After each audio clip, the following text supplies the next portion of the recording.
Pakistan stock market में नया record कायम। ट्रेडिंग के दौरान 90,000 पॉइंट्स की सतह अबूर कर ली। 100 इंडेक्स में 700 से ज्यादा पॉइंट्स का इजाफा। 100 इंडेक्स 89,746 पॉइंट्स की सतह पर ट्रेड हुआ है। माहिर मईशत खाकान नजीब हमारे साथ मौजूद हैं। सर, पाकिस्तान स्टॉक मार्केट में एक नया रिकॉर्ड कायम हुआ है, कैसे देख रहे हैं आप? देखिए, इस वक्त जो सबसे बड़ा स्टेबिलिटी का फैक्टर है वो पाकिस्तान की आईएमएफ की एंगेजमेंट है। इसकी वजह से एक मैक्रो स्टेबिलिटी जो है वो मुल्क में दिखाई दे रही है, जिसका मतलब है कि पाकिस्तान का जो करंट अकाउंट का खसारा है, यानी कि बैरूनी खसारा, अगर आप पहले क्वार्टर में देखें तो वो बहुत ही संभला हुआ है, बहुत ही ऐसा है जो फाइनेंस किया जा सकता है आसानी से। नंबर 2, इस रिजर्व्स 11 अरब डॉलर पे हैं, so that's a very comfortable position compare to where we were just 14 months ago, जब हम 4 अरब डॉलर से भी नीचे थे। और नंबर 3, आपकी इन्फ्लेशन जो कि 2023 में, याद रखिए, 29% थी, 2024 में 24% थी, अब सिंगल डिजिट में आ गई है।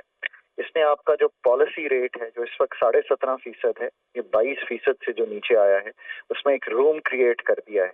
आई थिंक ये सबसे बड़ा, जिसे आप कहेंगे, पॉजिटिव फैक्टर होता है on the minds of the investors, because आपकी जो शरई सूद है, आपकी बोरोइंग कॉस्ट कम होती है, तो आपका जो प्रॉफिट मार्जिन है वो बेहतर हो जाता है।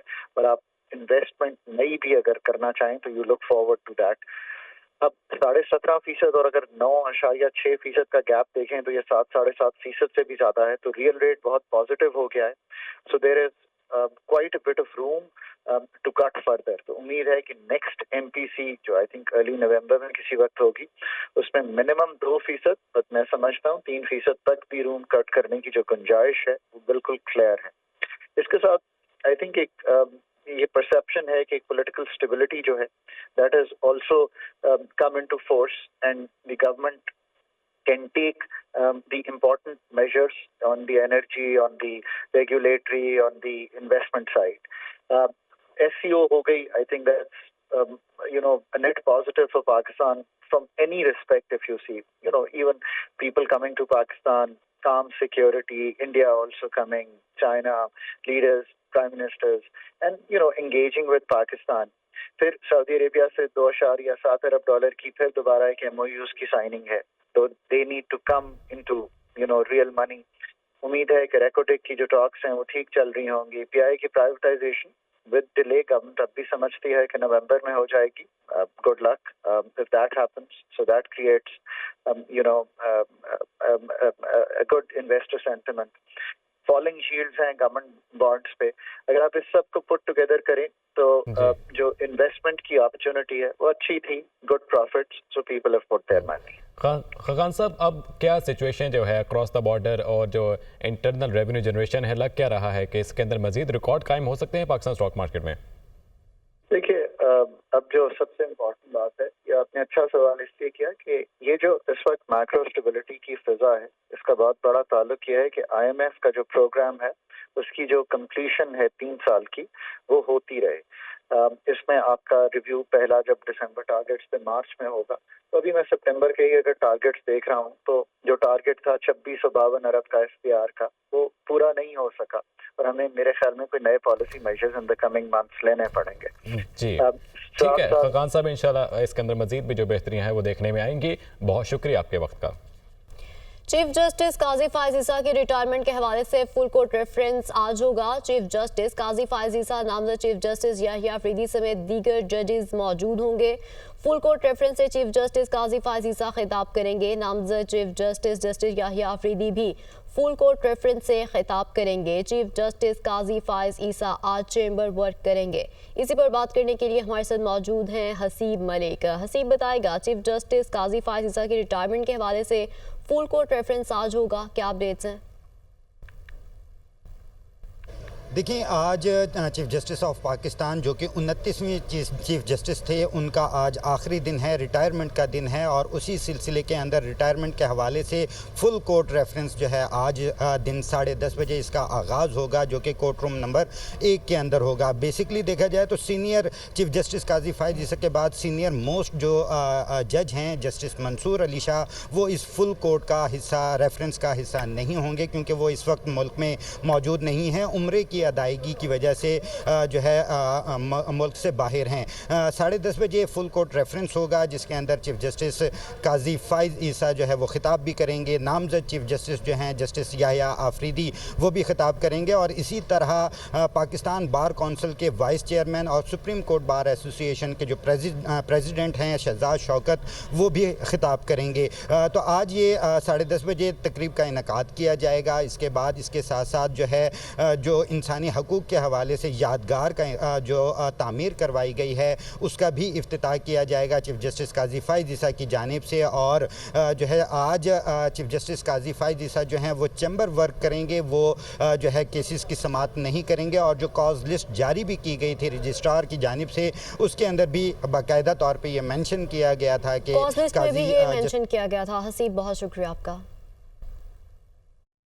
जस्टिस याहिया आफरीदी को हम नहीं समझ सके। जस्टिस याहिया आफरीदी का लेवल हमसे ऊपर है। चीफ जस्टिस काजी फाइज ईसा का सुप्रीम कोर्ट बार और पाकिस्तान बार काउंसिल की जानिब से गुज़िश्ता रात दिए गए अलविदाई इशाइये से खिताब।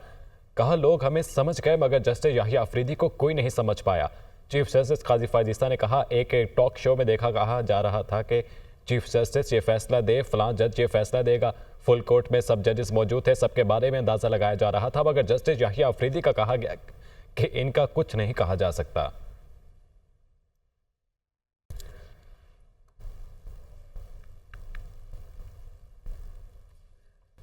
जस्टिस याहिया आफरीदी 26 अक्टूबर को बतौर चीफ जस्टिस ऑफ पाकिस्तान के ओहदे का हल्फ उठाएंगे। नए चीफ जस्टिस याहिया आफरीदी की तकरीब हल्फबरदारी ऐवान सदर का सुप्रीम कोर्ट से राब्ता हुआ है, जबकि जस्टिस याहिया आफरीदी की तकरीब हल्फबरदारी के लिए मेहमानों की फहरिस्त भी मांग ली गई है।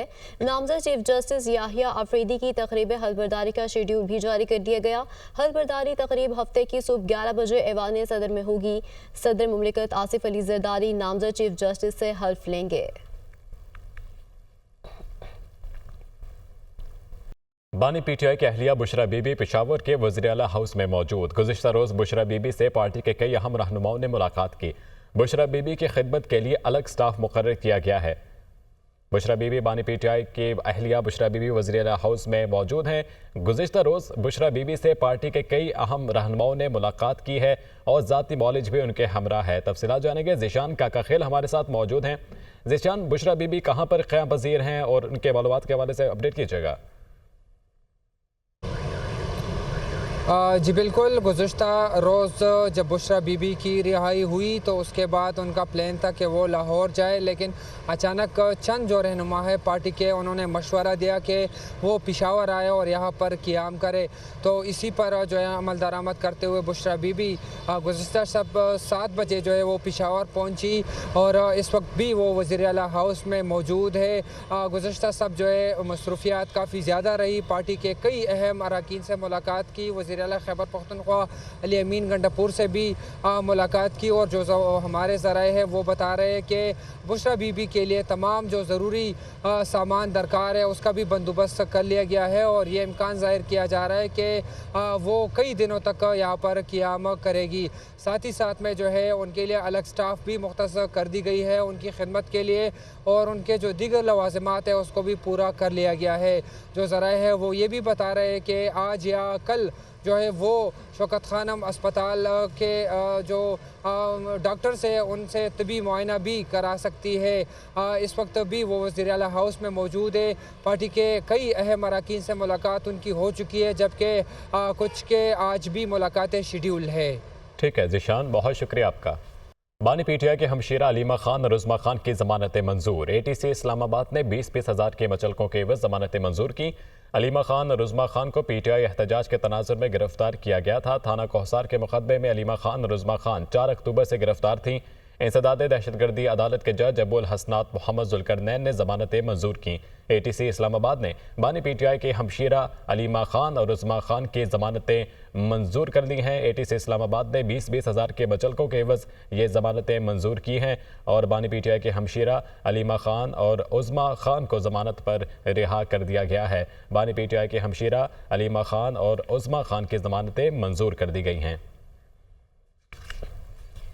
वज़ीर आला पंजाब मरियम नवाज से बेल्जियम के सफ़ीर की मुलाकात हुई। बाहमी ताउन के फ़रोग़ और ताल्लुकात को मज़ीद मजबूत बनाने पर तबादला ख्याल किया गया। दोनों ममालिक का मुस्तक़बिल में दो तरफ़ा ताउन के फ़रोग़ के मज़ीद मौक़े तलाश करने पर जोर। बेल्जियम के सफ़ीर की मरियम नवाज के अवाम दोस्त पॉलिसीज़ की तारीफ भी की गई। बेल्जियम के सफ़ीर ने हुकूमत पंजाब के मुआशरे विजन को भी सराहा। वज़ीर आला पंजाब मरियम नवाज ने कहा कि पाक बेल्जियम दो तरफ़ा ताल्लुकात को कदर की निगाह से देखते हैं। बेल्जियम के साथ ताल्लुकात नई बुलंदियों तक पहुँचाएंगे। नौजवानों को IT में आलमी मयार की महारतों की ट्रेनिंग भी दी जा रही है।